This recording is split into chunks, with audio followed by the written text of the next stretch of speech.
next WWE star may be returning tonight at Crown Jewel. Is a SmackDown stable getting a brand new member, and a SmackDown star has signed a new WWE deal? Let's take a look at the news. So I don't know if you've been following the drama surrounding the re-signing of Kairi Sane. It was reported earlier in the week by WrestleVotes that she has been listed on the internal WWE roster.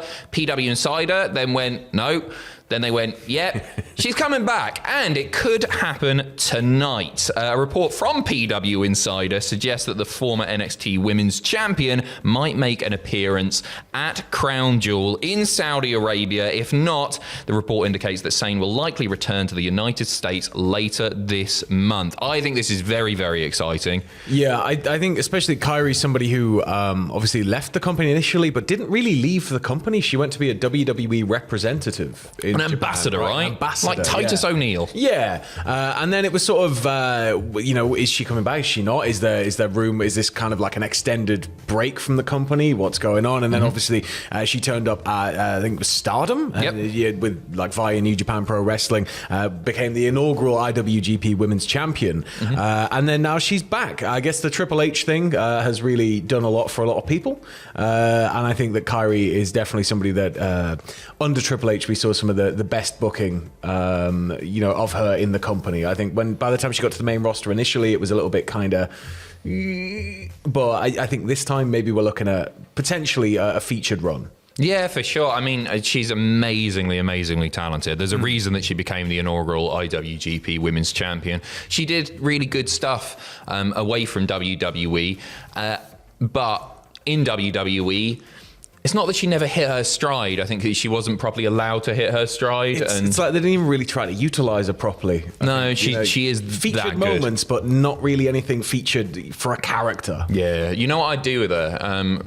A lot of people have been going like, oh, do something with EO. Yeah. I'm going to disagree. Given the landscape of women's wrestling on Raw specifically, I would have Rhea Ripley batter all 4 other women tonight in that 5-way, and then is confronted it's a great by shout. Kairi, because everybody's expecting her to go over to SmackDown. Yeah. I think she's more valuable at this point on Raw because, I wouldn't be anti her being the one to dethrone Rhea Ripley. Love Rhea, but there's no one else on Raw that I really want to see do that. You know me, like my wrestling tastes, I like David versus Goliath matches. This is very much a David versus Goliath kind of matchup. If you were to put Kairi against Rhea, Rhea being this unstoppable machine, I think it writes itself. But at the same time, there is that worry that it might just be, right, throw her back in there with EO. Or, you've got in and around Asuka potentially. But at the same time, I think you're right. I want to see her go up against Rhea. I think that's like a huge statement as well. It's sort of welcome back to the company. Boom. Right in there against Rhea. Time will tell, but you might not have to wait too long. Tune in tonight. Andrew and I doing live reactions, of course, with 100% of the proceeds going to charity. So the Human Rights Watch. I can send you abuse and raise money for charity. I know, best of both worlds. Not for me, but anyway, if you caught SmackDown last night, it was a pre-tape, but something that we didn't know is that WWE stable might be getting a new member. They still don't have a name, but we're talking about Bobby Lashley and the Street Profits. They were having a chat with Logan Paul backstage. Following the departure of Logan Paul, b-fab approached them, bigged them up, and then said, can I have a private conversation with you, Bobby Lashley? And then the Street Profits are like, ooh. Yeah. So I'm all about this stable. I think that, whether they choose to make it a new Hurt Business or what, I don't really care what they name it. I'm just all about this stable as a team, and adding b-fab to that, I think adds a whole new dynamic. It adds a whole new division in which they can be, trying to get all of the gold in as well. Yeah, exactly. Like Judgment Day have it, don't they? So why not this lot? I think some people are a little bit down on this because b-fab still pretty green. Yeah, right? I quite like her actually. I think she's decent, but there's a lot of work to be done. This is actually perfect for her. Isn't that the point of most stables is right? You share the ring with more experienced wrestlers and you benefit and you grow as a result of that. And she is talented. You're put into positions and situations where you might not be the featured main person in, say, the promo or the segment, but you're still in there. You're a around it. You're seeing the crowd reaction. You're learning how these people are kind of operating in and around these situations. It's a perfect place to put fresh talent, is a stable. So Osmosis. I'm all for it. Yeah. Jones. What a film. It's really good. Man, I watched it the other day. It's Really good. It does sort of leave a question mark above the head of Ashante the Adonis. He was attacked by the Bloodline a few weeks ago on SmackDown. Hasn't been on the show since. I guess just do a singles run with him. Potentially, or you could have him factor in also. I mean, if b-fab's seeking out Bobby Lashley, there could be elements of revenge in and around this. But at the same time, I think you're right. It could just be a singles run. You don't really necessarily need to keep people together after a former stable splits, right? Yeah. It's a chance to reinvent everybody involved. It's a shame. I was really excited when Hit Row came up to SmackDown. Yeah. And then you lost one.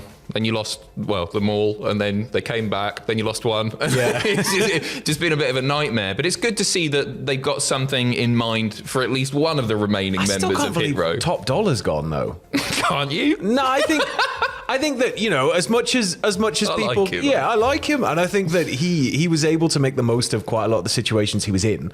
So I think he's somebody where I thought he would have been with the company for longer. Agree to disagree. I think maybe he could have been with the company for longer because they were using him on sort of external WWE stuff. He was doing that. Go and see I can't remember the name of the show. Go and see the very expensive wrestling merchandise, and he was presenting a lot of that. And the guy had charisma. Yeah, that's what I mean. He was gashing the ring though, wasn't he? Yeah, that's the thing. So it's sort of like I was just surprised that they didn't try and kind of transition him either into a managerial, or maybe they did. Maybe that's why it all kind of went separate ways. Anyway, best of luck to him as well. And best of luck to b-fab. Sticking with SmackDown now, an interesting report has been summarised by the Wrestling Observer newsletter about Fox and their relationship with SmackDown and how they actually lost money. I'll read it word for word here.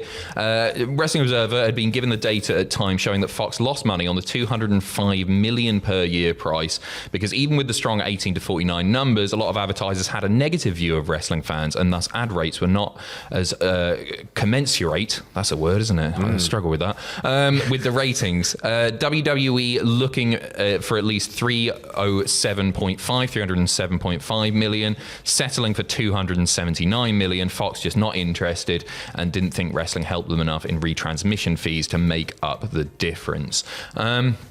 I mean, they're massive, massive numbers. I'm not going to pretend that I'm smart enough to analyse that. Pence, that 307.5? That's my salary this year, isn't it? You promised me. Yeah, that's right. What's gutting about this, and we see it actually on YouTube, is that advertisers don't want to work with wrestling outlets. There's always been this stigma for a very, very, very long time, as far back as you go. I mean, like the PlayStation days of the 90s and the Attitude Era boom was probably the last great era for major corporations really getting in on the wrestling advertising side. There was still a lot that didn't want to. There was still a lot that didn't want to. And then you see advertisers are never quite as premium. And there's this belief, this apparent pervasive belief among advertisers that wrestling fans, sure, you can advertise to them, but they don't have a lot of money to spend on the luxury products you're trying to advertise. But at the same time, I think WWE's done so much to try and diversify their audience and try and, bring in an audience that is so broad that, you have people from all ends of the spectrum. They were trying to counteract that, but still it persists. And then on top of that, me and Fraser were touching on this a few weeks ago. There's sort of diminishing returns in television as a whole, right?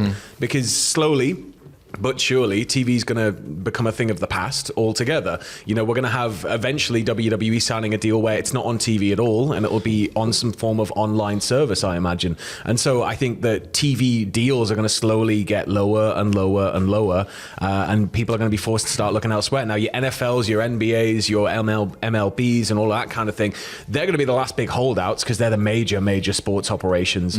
But I think that when you come into sort of weekly TV, it's eventually just all going to be online. Well, we're seeing the opposite of it at the moment. TV rights deals are so massive and so important, but who knows if that's a long or short-term thing, for sure. Interestingly, I've got a friend with a fairly prominent MMA channel, and we compared CPMs, RPMs, like how much you make per 1,000 views, right? And theirs was significantly higher than ours, despite the fact that MMA is real people punching each other in the face. Wrestling is scripted entertainment, where the idea is that people don't get hurt. There's just a stigma around wrestling. Remember when the algorithm came in? We had a 3-month battle with it going wrestling, violence, fighting. Man, oh my God, no advertising. And it had to kind of learn that wrestling was entertainment predominantly. But it took ages. You had to watch your language massively. But we're still seeing a sort of hangover effect from that with regards to earning. And WWE have a similar thing in that lots of prominent advertisers don't necessarily want to work with them, which is why they push the whole sports entertainment thing, right? It's entertainment. Primarily, it's entertainment. This isn't about violence. No, and they're trying to, they're cross-pollinating. They're getting stars into as many big productions, TV shows as possible. That's only going to continue to grow under Nick Khan, considering his background in agencies and everything like that. But I think that it's always just going to be this uphill battle, no matter what. I think wrestling's always going to be seen as this sort of low-brow form of entertainment by bigwigs, and it'll never not have that stigma for whatever reason. No matter what the returns are, no matter how broad the audience is. It's more than about celebrity crossover and mainstream exposure. It's about becoming accepted to a broader range of people. So it's smart in what they're doing, of course. We are finishing off with the news that a popular SmackDown star has signed a new WWE deal. Congratulations to Mr. Moneybags now, Dragon Lee, who has signed his main roster deal. That happened last week. There was a lot of discussion around Dragon Lee because lots of different companies were vying for him, major ones. There was a bit of, I don't know if it was a bidding war as such, but there was certainly interest from AEW and there was interest from WWE. But Dragon Lee, according to this report, received the advice that he would get lost in the shuffle in AEW, and WWE are more likely to book him better, feature him more prominently on TV. I think this has worked so far. It's something that we're hearing more and more of, is talent kind of questioning whether AEW, despite it being a very good landing spot in terms of creativity and being able to do quite a lot more than you'd maybe be able to get away with in WWE, it just being sort of overstuffed at the moment. There's so much going on there that it's sort of, there's only so much TV time to go with it. So there's always going to be people who are prominent that you just don't see for sometimes months at a time. And I think that when you're a new talent coming into the company, no matter how exciting a talent you are, no matter how much hype there is there, it's always going to kind of start hot, and then you're going to have to move aside and sort of be in and out of storylines and sort of a figure eight. Yeah, I think they got something really special in Dragon Lee. Oh, absolutely. I think he's going to do really, really well. Anyway, that's it from us for our first news video of the day. Check back in a few hours and we'll be here with a second. And just a little reminder, once again, Andrew and I will be live streaming Crown Jewel 2023 reactions. You can set a reminder right now at youtube.com/cultaholic/live. We'd love to see you there. It's all for charity. Human Rights Watch. Much appreciated. See what you're doing. Pointing to the link on the screen. Nice. Come on. It's been like 8 years now, man. And also check out Raid Shadow Legends. Link in the notes. See you in a bit.